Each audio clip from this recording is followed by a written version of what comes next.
Start करेंगे exercise 5.3। अब यहाँ पे एक्सरसाइज 5.3 में आपको कौन से फॉर्मूलाज आएंगे, आपको किस तरह से फॉर्मूला आएंगे देखिए। एक तो होगा slope of a line. Slope of a line क्या होता है, एक फॉर्मूला होता है स्लोप ऑफ अ लाइन का tan theta. Slope of a line का एक फॉर्मूला होता है tan थीटा, और स्लोप ऑफ अ लाइन का अनदर फॉर्मूला होता है y2 minus y1 upon x2 minus x1। ये होता है सेकेंड फॉर्मूला। कब कौन सा फॉर्मूला लेना है कैसे पता चलेगा, देखिए ध्यान से। क्वेश्चन में अगर दिया हुआ है थीटा 45 डिग्री है, find the slope of a line, उसका इंक्लाइनेशन। थीटा का मतलब यहाँ पे क्वेश्चन में ऐसा भी मेंशन कर सकते हैं, इंक्लाइनेशन दिया हुआ है, इंक्लाइनेशन यानी थीटा दिया 45 डिग्री और आपको बोला है slope of a line find करो। तो slope of a line tan theta formula है। सो यहाँ पे मैं लिख देता हूँ slope of a line is equal to tan theta. tan theta मतलब tan थीटा के बदले क्या आ गया 45, और 10 में 45 क्या होता है, आप ट्रिग्नोमेट्रिक टेबल देख सकते हो। मैं आपको बता देता हूँ कौन से पेज नंबर पे ट्रिग्नोमेट्रिक टेबल। ट्रिग्नोमेट्रिक टेबल है पेज नंबर 127 पे, उस पे आपको 10 की सारी वैल्यूज मिल जाएगी। 10 45 होता है 1, ठीक है। यहाँ पे समझ में आ गया। स्लोप ऑफ अ लाइन होता है tan थीटा, tan 45 होता है 1। अगर ऐसे ही मैं अगर पेज नंबर 127 पे देखता हूँ, अगर मुझे slope of a line inclination theta अगर 0 डिग्री दिया होगा तो स्लोप ऑफ अ लाइन क्या होगा tan 0। तो tan में 0 डिग्री की वैल्यू क्या है 0, tan में 30 डिग्री की वैल्यू क्या है 1 अपॉन रूट 3, 45 डिग्री की वैल्यू 1 है, tan में 60 की वैल्यू रूट 3 और tan में 90 की वैल्यू नॉट डिफाइंड। तो अगर क्वेश्चन में थीटा 90 डिग्री आएगा तो स्लोप ऑफ अ लाइन क्या हो जाएगा, slope of a line is equal to tan 90, और tan 90 क्या हो गया नॉट डिफाइंड। tan 90 क्या हो गया not defined. Is that clear? So जब भी क्वेश्चन में थीटा दिया होगा तो आपको स्लोप ऑफ अ लाइन का फर्स्ट फॉर्मूला अप्लाई करना है। Slope of a line question में अगर कोऑर्डिनेट्स दिए होंगे a, b, ऐसा कोऑर्डिनेट्स दिए हुए, मुझे बोला होगा इनका स्लोप फाइंड करो। एक लाइन दिया हुआ है जिसके सेगमेंट, ये सेगमेंट दिया हुआ है यहाँ पे a और b, मुझे इस सेगमेंट का स्लोप फाइंड करना है या इस लाइन का स्लोप फाइंड करना है। मैं कैसे करूंगा, slope of a line is equal to y2 minus y1 upon x2 minus x1। जब भी a, b दो वैल्यू दी होगी तब ये फॉर्मूला आएगा, और जब भी थीटा दिया होगा तब ये फॉर्मूला आएगा। Is that clear?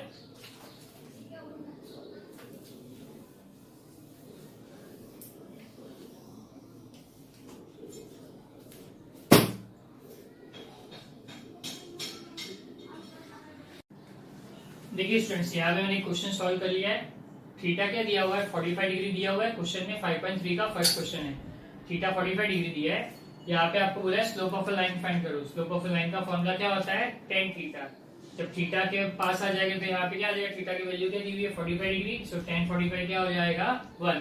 tan 45 1 आपको ट्रिग्नोमेट्रिक टेबल से मिल जाएगा, ठीक है। तो इस तरह से आपका सोल्यूशन होना चाहिए। ये आपका 1 मार्क क्वेश्चन रहेगा, ठीक है।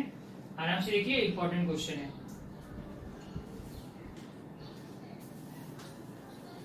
क्वेश्चन नंबर सेकंड की तरफ बढ़ते हैं। क्वेश्चन नंबर सेकंड में फॉर्मूला यूज होगा slope of a line is equal to y2 minus y1 upon x2 minus x1, ठीक है। सो यहाँ पे फर्स्ट पार्ट देखते हैं। क्वेश्चन नंबर सेकंड में a दिया हुआ है 2,3, b दिया हुआ है 4,7। सो जो भी फॉर्मूला हो कोऑर्डिनेट्स हो इसको नेमिंग क्या देंगे, सबसे पहले x1 y1, ये पार्ट क्या हो जाएगा x2 और y2। Is that clear? तो मैं क्या लिखूंगा यहाँ पे, slope of a line A B, slope of a line A B, ठीक है। Slope of a line A B is equal to y2 minus y1 upon x2 minus x1। y2 minus y1 यहाँ पे मैं इसको bracket में लिख रहा हूँ, ठीक है। Slope of a line is equal to y2 minus y1 7 minus 3 upon x2 minus x1 क्या हो जाएगा 4 minus 2। x2 y2 minus y1 हो गया 7 माइनस 3 और x2 माइनस x1 हो गया 4 minus 2। 7 minus 3 is 4, 4 minus 2 is 2, 2 2 जा 4 हो गया। Therefore slope of a line is equal to 2. Is that clear? आराम से देख लीजिए, फिर हम लोग इसमें आगे बढ़ते हैं। अब एक क्वेश्चन देख लीजिए, फिर हम लोग आगे सॉल्व करते हैं। सो होप सो आपने एकदम अच्छे से देख लिया होगा। अब हम आगे बढ़ते हैं, इसका ही सेकंड क्वेश्चन करते हैं, और एक क्वेश्चन जिसमें साइन नेगेटिव रहेगी वैसे क्वेश्चन लेते हैं जो हार्ड क्वेश्चन हो सकते हैं आपके लिए। जैसे कि मैं यहाँ पे क्वेश्चन नंबर 4 ले लेता हूँ। क्वेश्चन नंबर 4 में एल दिया हुआ है -2, -3 और एम दिया हुआ है -6, -8। ठीक है। सो अब आपको यहाँ पे इसका स्लोप फाइंड करना है। तरीका एकदम सिंपल है। पहले तो कोऑर्डिनेट्स को नेमिंग दे देते हैं x1 y1, ये ले लेते हैं x2 और y2। ठीक है। So slope of a line का फॉर्मूला है, slope of a line is equal to y2 minus y1 upon x2 minus x1। What is y2 minus y1? -8 minus 3 -8, ये -8 लिखा, फिर फॉर्मूला का माइनस और फिर ये वैल्यू का माइनस आ रहा है। ठीक है, इसमें कंफ्यूजन नहीं होना चाहिए, यहाँ पे ध्यान रखना। फिर x2 माइनस x1 करेंगे तो क्या हो जाएगा? -6 माइनस यहाँ पे आ जाएगा -2। ये -6 तो क्वेश्चन में दिया हुआ है x2, फिर ये फॉर्मूला में माइनस आता है, इसके लिए माइनस, और ये वैल्यू का माइनस आ गया। तो ये फर्दर होगी क्या हो जाएगा? फर्दर आगे सॉल्व करूंगा तो क्या हो जाएगा? जब भी इस तरह से 3 साइन आती है तो हम लोग सबसे पहले क्या करते हैं? मिडल वाली साइन सॉल्व करते हैं। सो -8 माइनस माइनस क्या हो जाएगा? प्लस। सेम वे में डिनोमिनेटर में -6 और ये माइनस माइनस क्या हो जाएगा? +2। -8 + 3 क्या हो गया? -5। माइनस प्लस माइनस होता है, 8 में से 3 गया तो 5, ग्रेटर नंबर साइन नेगेटिव। वैसे ही माइनस प्लस अगेन माइनस, 6 में से 2 गया तो 4, greater number sign minus. Numerator denominator में दोनों में नेगेटिव साइन है तो ये कैंसिल हो जाएगी आपस में, तो आंसर क्या आ जाएगा? 5/4। That's all. तो इस तरह से हमें स्लोप ऑफ अ लाइन मिला 5/4। Is that clear? सो एकदम सिंपल पार्ट है। इसके बाकी सारे क्वेश्चंस मैं आपको होमवर्क दे रहा हूँ। इसमें मैंने 2 क्वेश्चंस किए हुए, फर्स्ट और फोर्थ, सेकंड, थर्ड, फिफ्थ और सिक्स्थ आपका होमवर्क रहेगा। ठीक है, पूरा गो थ्रू कर लीजिए, फिर हम लोग इसके नेक्स्ट पार्ट पे आते हैं। इसमें नेक्स्ट पार्ट में दिया हुआ है determine whether the following points are collinear और नॉट। सो आप बोलोगे सर हम लोग ने सेकंड एक्सरसाइज में तो कोलिनियर वाला पार्ट किया था, ये फिर से कोलिनियर वाला पार्ट। सो कोलिनियर वाला पार्ट उसमें हम लोग ने जो किया था, सेकंड एक्सरसाइज नहीं है, फर्स्ट एक्सरसाइज में हमने कोलिनियर वाला पार्ट किया था। इसमें दिया था कोलिनियर में हम लोग ने किससे किया था? डिस्टेंस और फॉर्मूला से कोलिनियर फाइंड किया था। डिस्टेंस ऑफ AB फाइंड करते हैं, डिस्टेंस ऑफ BC फाइंड करते हैं और फिर डिस्टेंस ऑफ AC फाइंड करते हैं। अगर ABC 3 कोऑर्डिनेट दिए तो पहले मैं डिस्टेंस ऑफ AB, फिर डिस्टेंस ऑफ BC, फिर डिस्टेंस ऑफ AC फाइंड करूंगा। फिर हमने उसमें क्या देखा था? अगर किसी 2 स्मॉल वैल्यू का sum is equal to third value आता है तो ये पॉइंट्स क्या हो जाते हैं? Collinear, otherwise not collinear. ये हमने देखा था। अब यहाँ पे क्वेश्चन में कोलिनियर, ये हम लोग इसके हेल्प से करेंगे slope of a line. Slope of a line के फॉर्मूला से किस तरह से कोलिनियर फाइंड करना है वो हम लोग समझेंगे। अब कुछ लोगों का क्वेश्चन होगा कि एग्जाम में कैसे पता चलेगा कि सर हमको कौन सा फॉर्मूला लेना है। सो देखिए, ये क्वेश्चन जब भी एग्जाम में आएगा, क्वेश्चन में क्लियरली मेंशन होगा फाइंड द स्लोप, ये state whether the points are collinear और नॉट, इतना ही क्वेश्चन में मेंशन होगा। सो चाहे आप स्लोप के फॉर्मूला से करो, चाहे आप डिस्टेंस फॉर्मूला से करो, कोई दिक्कत नहीं है, आपको फुल मार्क्स ही मिलेंगे, क्योंकि क्वेश्चन में ऐसा नहीं बोला होगा यूजिंग डिस्टेंस फॉर्मूला या यूजिंग स्लोप फॉर्मूला। सो आप इसको कोई भी फॉर्मूला से कर सकते हो, आपको कोई नेगेटिव मार्किंग से कुछ नहीं मिलेगा। आपको क्लियर है? पूरा 100% राइट मिलेगा आपको। तो इसको स्लोप के फॉर्मूला से किस तरह से करते हैं देखिए। सबसे पहले मैं इसका शॉर्ट एग्जांपल एक आपको बता देता हूँ। यहाँ पे देखिए पेज नंबर 120 पे एग्जांपल नंबर 2 है। शॉर्ट एग्जांपल दिखाने का रीजन ये है कि जैसे आप शॉर्ट एग्जांपल गो थ्रू कर लोगे आपको सारे स्टेटमेंट्स पता चल जाएंगे। तो यहाँ पे देखिए सबसे पहले मुझे दिया है show that the points P -2, 3, Q 1, 2 and R 4, 1 are collinear. Page number 120 पे एग्जांपल नंबर 2। तो यहाँ पे देखिए slope of a line PQ find किया, फिर slope of a line QR find किया, फिर हम लोग ने क्या चेक किया? दोनों का स्लोप इक्वल आ रहा है कि नहीं। मतलब अगर मेरे को यहाँ पे क्वेश्चन में 3 पॉइंट्स दिए होंगे तो मैं किसी का भी 2 का स्लोप फाइंड करूंगा। अगर उनका स्लोप आपस में इक्वल आ रहा है तो पॉइंट्स क्या होगी? कोलिनियर। अगर इक्वल नहीं आ रहा है तो पॉइंट्स क्या होंगे? Not collinear. आएगा समझ में? स्लोप ऑफ अ लाइन, जैसे कि अगर मैं इसको क्वेश्चन फॉर्म में करता हूँ, देखिए क्वेश्चन दिया हुआ है, मैं थर्ड पार्ट का फर्स्ट क्वेश्चन ले लेता हूँ। थर्ड पार्ट का फर्स्ट क्वेश्चन में क्या दिया हुआ है? A is -1, -1, B is 0, 1 and C is 1, 3। ठीक है, पॉइंट्स A, B और C दिए हुए हैं और मुझे state whether the points are collinear और नॉट। तो यहाँ पे सबसे पहले मैं क्या करूंगा? Slope of a line AB find करूंगा। Slope of a line AB, ठीक है, slope of a line AB। अब ये क्या होगा? x1, y1 और ये क्या होगा? x2, y2। जब 3 पॉइंट्स आते हैं तो हम लोग क्या करते हैं? पहले इसको x1, y1, इसको x2, y2 लेते हैं, फिर क्या करते हैं? x1, y1, x2, y2 क्या करते हैं? शिफ्ट कर देते हैं आगे। तो सबसे पहले इसको सॉल्व करते हैं। तो ये फॉर्मूला क्या है, y2 minus y1 upon x2 minus x1। What is y2 minus y1? y2 is 1 minus y1 is minus 1। x2 minus x1 0 minus minus 1। ये वाला पढ़ा के देखते हैं। माइनस माइनस क्या हो गया प्लस, ये ऊपर 1 प्लस 1 और नीचे माइनस माइनस प्लस, तो ये 0 plus 1। 1 plus 1 is 2, 0 plus 1 is 1, तो इसका आंसर आ गया 2। Slope of a line A B मिल गया 2। अब हम लोग क्या करेंगे, slope of a line B C. जब हम लोग slope of a line B C find करेंगे तो क्या हो जाएगा, x1 y1 ये हो जाएगा और ये हो जाएगा x2 y2। कोऑर्डिनेट्स क्या रहते हैं, x1 y1 x2 y2 जैसे जैसे आगे बढ़ेंगे वो भी शिफ्ट होते जाएंगे। तो फॉर्मूला क्या हो जाएगा, y2 minus y1 upon x2 minus x1। What is y2 minus y1? 3 minus 1। What is x2 minus x1? 1 minus 0। 3 minus 1 is 2, 1 minus 0 is 1। 2 upon 1 क्या हो गया 2। ठीक है, तो इसका भी आंसर 2 आया, इसका भी आंसर 2 आया। क्या दोनों का स्लोप इक्वल है? तो किस तरह से लिखना है, here slope of a line A B is equal to slope of a line BC. Slope of a line is equal, AB is equal to slope of a line BC. Therefore, points A, B, C are collinear. That's all. As simple as that. किसी भी दो line का slope find कर दो और दो line का slope find करोगे तो किसी भी दो का स्लोप इक्वल आ जाएगा, तो पॉइंट्स कोलिनियर। अब आगे अगर आप स्लोप ऑफ एसी फाइंड करोगे तो भी उसका आंसर भी 2 ही आने वाला है। आप तीनों स्लोप फाइंड करो, तीनों का आंसर 2 ही आएगा। लेकिन जब हमको पता है कि दो स्लोप से आंसर हम लोग को फाइंड करके हो जाता है तो तीसरे का स्लोप फाइंड करने की जरूरत नहीं है।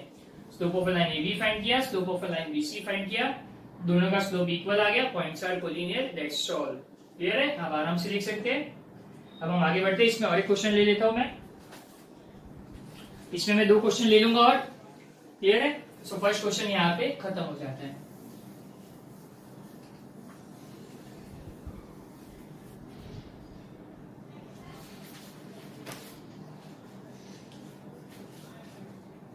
फर्स्ट क्वेश्चन मैंने ले लिया। अब मैं क्वेश्चन लेता हूं, क्वेश्चन नंबर 5। जो आपको हार्ड पढ़ सकते हैं वैसे क्वेश्चन में ले रहा हूं। क्वेश्चन नंबर 5 में r दिया हुआ है 1, -4, s दिया है -2, -2, t दिया है -3, t दिया है -3, 4। Just a second student. ठीक है स्टूडेंट, तो यहाँ पे हम लोग क्वेश्चन नंबर 5 देख रहे हैं। r, s और b दिया हुआ है। सबसे पहले हम लोग क्या करेंगे, slope of a line R S find करेंगे। ठीक है, slope of a line R S. तो मैं यहाँ पे क्या ले लेता हूँ, x1 y1 x2 y2। ठीक है, so slope of a line R S क्या हो जाएगा, y2 minus y1 upon x2 minus x1। What is y2 minus y1? 2 minus -4। x2 minus x1 क्या हो जाएगा, -2 -1। सो अब आगे देखेंगे तो ये माइनस माइनस क्या हो जाएगा, प्लस। ये हो गया 2 + 4, तो ये -2 -1 क्या हो गया, -3। 2 + 4 हो गया 6 और नीचे -3 है, तो इसका आंसर क्या आ जाएगा, 3 2 6 हो गया और माइनस यहाँ पे ऊपर आ गया। तो slope of a line R S is -2। आप लोगों ने slope of a line R S find कर लिया। देखिए किस तरह से किया, पहले y2 माइनस y1 किया तो 2 माइनस -4, फिर x2 माइनस x1 किया तो वो हो गया -2 -1, और फिर हमने इसको पूरा सॉल्व किया तो इस तरह से आंसर। फिर slope of a line R S हो गया। Slope of a line S T, slope of a line S T solve करूंगा तो वापिस से क्या हो जाएगा, अभी x1 y1 और ये x2 y2 शिफ्ट हो जाएंगे आगे। अब हम आगे करेंगे तो ये slope of a line S T किस तरह से होगा, पहले होगा y2 माइनस y1, तो ये हो गया 4 -2, x2 माइनस x1 -3 -2। देखिए -3 इसका वैल्यू है और ये इसकी वैल्यू है -2 और बीच में फॉर्मूला का माइनस। 4 -2 2 होता है, नीचे -3 है। पहले मिडिल साइन सॉल्व करेंगे, माइनस माइनस क्या हो गया, प्लस। पहले मिडिल साइन सॉल्व कर ली। अब आगे बढ़ते हैं। -3 + 2 क्या होता है, -1, तो इसका आंसर क्या आ गया, -2। ये भी -2 है और ये भी -2 है, तो इसको फर्दर हम लोग कैसे लिखेंगे, therefore slope of a line R S is equal to slope of a line S T, hence points R comma S comma T are collinear, as simple as that. Question की तरफ बढ़ते हैं। तो ये क्वेश्चन भी आपको एकदम clear हो गया होगा। अब इसमें क्वेश्चन में क्लियरली मेंशन है determine whether the points are collinear और नॉट। तो क्वेश्चन में डिटरमाइन बोला हुआ है, प्रूव दैट या वेरीफाई दैट। यहाँ पे क्वेश्चन में क्या दिया है, तो डिटरमाइन दिया है। तो डिटरमाइन में क्या होगा कि कब ये पॉइंट्स कोलिनियर नहीं होंगे, अगर स्लोप नॉट इक्वल आता है। अगर स्लोप नॉट इक्वल आता है तो हम क्या लिखेंगे, therefore the points given points are not collinear. ध्यान रखिए डिटरमाइन दिया, डिटरमाइन मतलब चेक करके बताओ। डिटरमाइन वेरीफाई इसका मतलब होता है, डिटरमाइन दिया होगा, वेरीफाई दिया होगा, स्टेट वेदर दिया होगा, तो क्वेश्चन का मतलब होता है कि मुझे चेक करके बताना है पॉइंट्स कोलिनियर है कि नहीं। तो अगर स्लोप इक्वल आएगा तो कोलिनियर होगे, अगर स्लोप इक्वल नहीं आएगा तो कोलिनियर नहीं होगे। ध्यान रखना है आपको ये चीज का, ठीक है। सो ये वाला पार्ट हमारा खत्म हो गया। आपके लिए मैं क्वेश्चन नंबर 6 भी सॉल्व कर देता हूं, क्योंकि इसमें फ्रैक्शन है।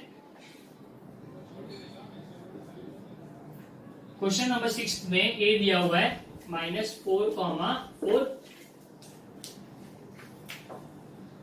के दिया हुआ है -2,5/2 और एन दिया हुआ है 4,-2। ए, के और एन दिया हुआ है, ठीक है। ए, के और एन दिया हुआ है, तो सबसे पहले हम लोग क्या करेंगे, slope of a line A के। Slope of a line A के का फॉर्मूला क्या हो जाएगा, पहले ये क्या हो जाएगा x1 y1 और ये हो जाएगा x2 y2। तो सबसे पहले y2 माइनस y1 करेंगे तो ये क्या हो जाएगा 5/2 -4 y2 minus y1। x2 minus x1 करेंगे तो क्या हो जाएगा -2 माइनस -4, ठीक है। सबसे पहले तो यहाँ पे क्रॉस मल्टीप्लिकेशन होगा न्यूमरेटर में, 5 1 जा 5। ध्यान से देखना ये स्टेप, ये बहुत इंपॉर्टेंट स्टेप है। 5 1 जा 5, 2 4 जा 8 और नीचे 2 1 जा क्या हो गया 2, और ये पूरा ये बड़ा वाला डिवाइड किया। अब ये क्या होगा -2 माइनस +4। यहां तक समझ में आया। अब ध्यान से देखिए नेक्स्ट वाले पार्ट में क्या होगा, 5 - 8 क्या हो गया -3। अब ये वैल्यू, दोनों वैल्यू है, इसके जो आंसर्स आएंगे वो आपस में मल्टीप्लाई होगी। ये 2 लिख देता हूं। अब ये इसका आंसर क्या आएगा, -2 + 4 क्या होता है, माइनस प्लस माइनस होता है, तो 4 में से 2 गया तो 2 बचेगा, और ग्रेटर नंबर साइन पॉजिटिव है, इसके लिए पॉजिटिव आ गया। ध्यान से देखिए ये फर्स्ट वाला पार्ट एज इट इज लिख दिया, 5 - 8 -3। सेकंड वाला पार्ट जो होगा वो थर्ड वाले पार्ट से मल्टीप्लाई हो जाएगा, तो ये दोनों पार्ट आपस में मल्टीप्लाई हो गए, तो ये हो जाएगा -3/4।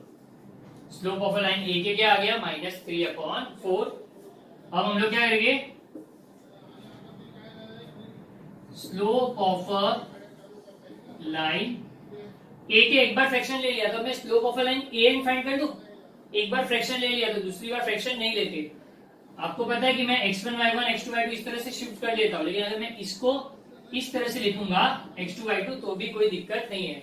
आपको जरूरी नहीं कि फर्स्ट सेकंड और सेकंड थर्ड का ही स्लोप फाइंड करना है, फर्स्ट सेकंड और फर्स्ट थर्ड का, या तो सेकंड थर्ड या फर्स्ट थर्ड का स्लोप भी फाइंड कर सकते हो। एक बार मैंने फ्रैक्शन सॉल्व कर लिया, क्योंकि मुझे एक टाइम तो फ्रैक्शन सॉल्व करना कंपलसरी था, एक बार तो फ्रैक्शन सॉल्व करना ही पड़ेगा, इसलिए मैंने कर लिया। अगर आप चाहो तो क्वेश्चन में a, n का स्लोप फाइंड करोगे, उसका जो आंसर आएगा उससे भी सॉल्व कर सकते हो, कि दूसरी बार आपको फ्रैक्शन नहीं सॉल्व करना पड़ेगा। तो slope of a line a, formula fix है y2 - y1 x2 - x1। तो देखते हैं what is y2 - y1, -2 minus y2 क्या है -2 माइनस y1 क्या है 4, सॉरी y1 है 4 अपॉन x2 - x1 क्या है, x2 is 4 minus x1 is -4। Is that clear. पहले मैंने y2 - y1 की वैल्यू लिखी -2 -4 और x2 - x1 किया तो 4 -4। तो ये -2 है, ये -2 और ये -4, ये क्या हो जाएगा -6, और ये माइनस माइनस प्लस हो गया तो नीचे हो गया 4 + 4 -6 अपॉन क्या हो गया 4 + 4 इज 8, नीचे 4 + 4 8 हो गया। ध्यान से देखिए ये क्या हो जाएगा 2 3 जा 6 2 4 8। इसका आंसर क्या आया? -3/4। इसका आंसर क्या आया? -3/4। दोनों के आंसर सेम आ रहे। अगर दोनों के आंसर सेम आ रहे तो मैं क्या लिखूंगा? Slope of a line AK is equal to slope of a line. AK का स्लोप किससे इक्वल आया? AN से आया equal. Hence points A, K, N are collinear. अगर ये स्लोप नॉट इक्वल आता तो आंसर नॉट कोलिनियर होता। ये स्लोप इक्वल आया, इसके लिए कोलिनियर आया। इतना आपको ध्यान रखना है। That's all. ठीक है, आराम से देख लीजिए क्वेश्चन। चलिए स्टूडेंट्स आगे बढ़ते हैं, नेक्स्ट पार्ट पे आते हैं। इसके नेक्स्ट पार्ट है question number 6। So question number 6 एकदम ध्यान से समझिए क्योंकि क्वेश्चन नंबर 7 सेम है। तो क्वेश्चन नंबर 7 आपका होमवर्क रहेगा। क्वेश्चन नंबर 6 देखते हैं। फाइंड के इफ आर दिया हुआ है -1, 1, -1 दिया हुआ है। R 1, -1 S -2, K and slope of a line RS is equal to -2। ठीक है, ये सब कुछ दिया हुआ है आपको। Slope of a line RS दिया हुआ है -2 और मुझे R और S के कोऑर्डिनेट दिए। तो एक तो सिंपल पार्ट क्या हो जाएगा? ये सबसे फर्स्ट पार्ट पता है आपको। इसको x1 y1 ले लेंगे और इसको x2 y2 ले लेंगे। अब slope of a line RS find करना है तो मैं स्लोप फॉर्मूला लूंगा। Slope of a line RS is equal to y2 minus y1 upon x2 minus x1। Slope क्या दिया हुआ है? Slope of a line RS दिया हुआ है -2। What is y2 minus y1? K -1। कि y2 minus y1 is K minus -1 upon x2 minus x1। x2 minus x1 करूंगा तो x2 क्या है? -2 माइनस x1 क्या है? 1।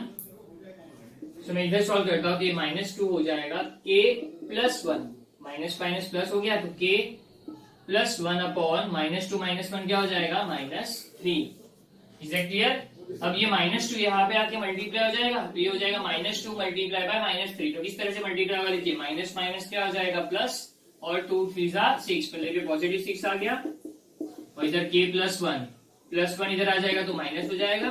तो ये हो गया 6 - 1 = K, therefore K = 5। That's all, as simple as that. एकदम इजी क्वेश्चन है, आराम से देख लीजिए। अब 7th क्वेश्चन आपका होमवर्क रहेगा। मैं क्वेश्चन नंबर 8 की तरफ बढ़ रहा हूँ।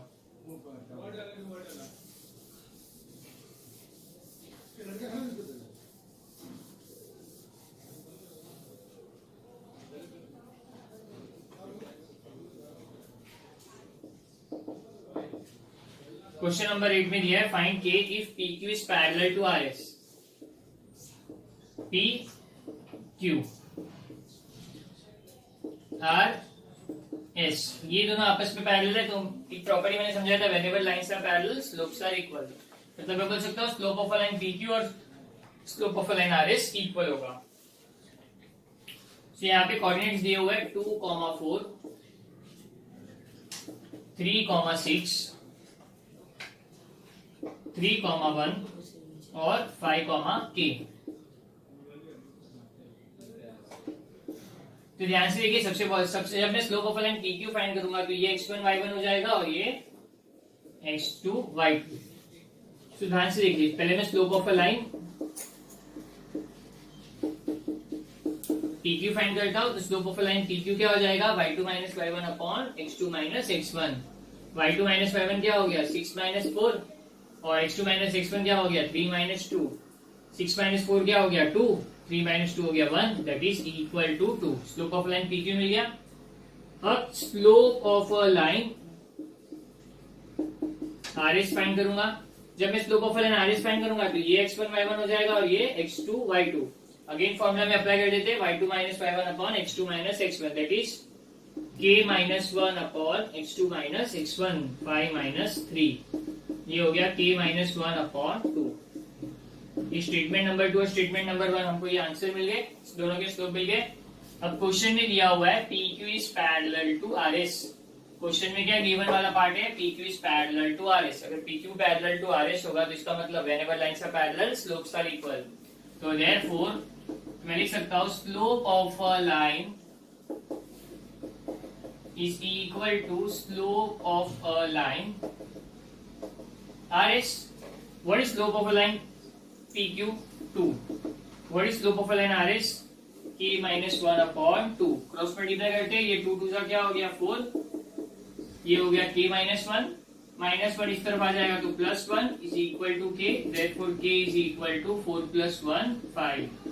That's all. इसमें हमें K फाइंड करना था और K के कोऑर्डिनेट्स हमें मिलके का वैल्यू मिल गया मुझे 5। That's it. आई बात समझ में? तो पहले दोनों लाइन का स्लोप फाइंड किया, दोनों लाइंस आपस में पैरेलल थी, इसके लिए स्लोप्स आपस में इक्वल हो गए, फिर दोनों के आंसर्स को सामने सामने लिखा और उसके बाद क्रॉस मल्टीप्लाई करके K की वैल्यू फाइंड कर दी 5 6।